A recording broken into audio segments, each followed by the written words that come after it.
How to customize lock screen shortcuts. So hello guys, welcome back to my YouTube channel. In this quick tutorial, I'll be showing you how to customize lock screen shortcuts. So first thing, just head over to your settings onto your device, and once inside here, simply scroll all the way down until you see the option that is lock screen.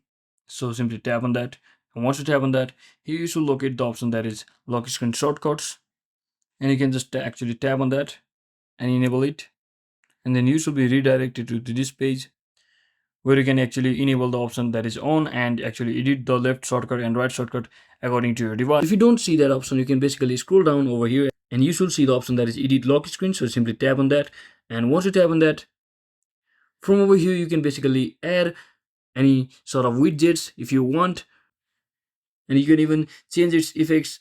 That is the wallpaper effects, whether you want a blur type or your different filter type, just like this, and simply click on apply to apply the original one.